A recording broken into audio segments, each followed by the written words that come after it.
Erik, close, right into the fourth quarter. What turned? What happened in that fourth quarter? Well, they hit some big shots, some threes, and then we weren't able to execute versus some of their pressure on pick and rolls. It kind of flattened us out. Went through a little bit of a drought, and they just kept on scoring, either via a three-pointer or foul trouble, or getting to the free throw line. And that's the thing. It was right there, but you have to be able to complete it for 48 minutes. That's what's going to be required against this team. And they went on a big run, and it just got away from us. Was there something particular in that run, though, that at that point that you guys didn't do schematically or anything that allowed them to do it? Was it fatigue? Was it them wearing you down? I don't think it's wearing us down. It's more they executed with purpose, and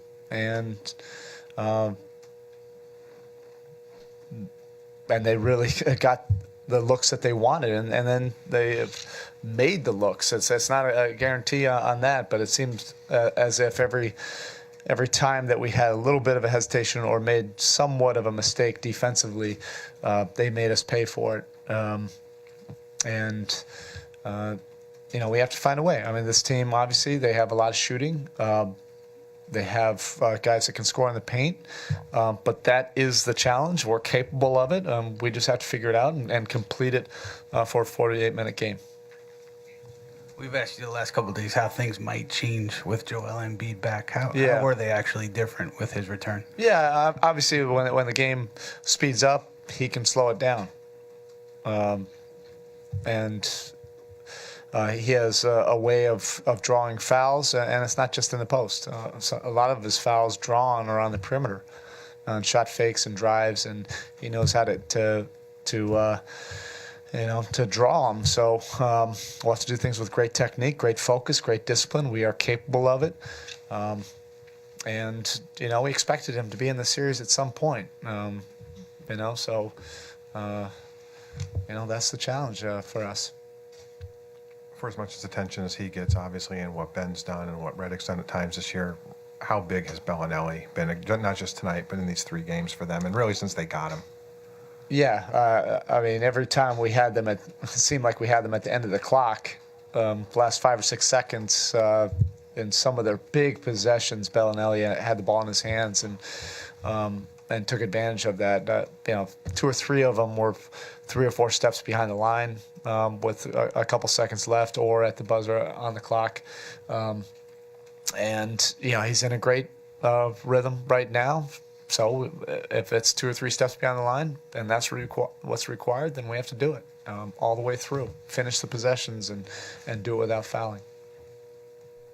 Eric, I don't want to simplify it, but both losses, 18 three-pointers for them. Yeah. And the win 7. Was it something different they did getting those shooters open, or how do you sort of explain that? A little bit of both. A lot of it was similar to the first game. Some of it was off the dribble at the end of the clock. Some of it we just didn't get them off the line. They have a team of very good three-point shooters, and it's going to require more. It's as simple as that. To get our defense all the way extended,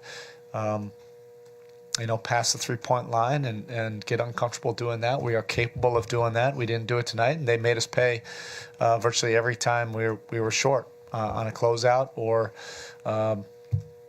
not defending a pick and roll at the point of the pick without it getting downhill to break our defense down. It's clear that the first game and the third game were played on their terms. We do not want this to be a crawl. That's not how we play either, but we certainly don't want this thing heading toward the 130s. That's definitely their wheelhouse, and we paid the price for that. Eric, it's the 3rd straight game that Hassan just hasn't had any rhythm, and tonight just the 1 attempt, and I think it was right after the turnover too, that pass in the 4th. Are there ways to get him on track, or do you have to think about something different as far as the lineup? Well, he might not necessarily, put up numbers, but that's part of my job is to figure it out and figure out how he can get to his strengths and be an impact player for us. It starts with the defense, the rebounding, but he has a lot of responsibilities for us offensively. I'll spend some time, working that out in the next day and a half.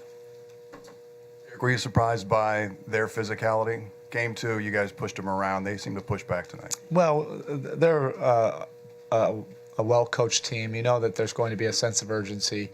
I wouldn't say that we didn't have a sense of urgency tonight. It was pretty physical both ways. I would say we probably made more mistakes throughout the course of the game, and we paid the price for that. Okay, thank you.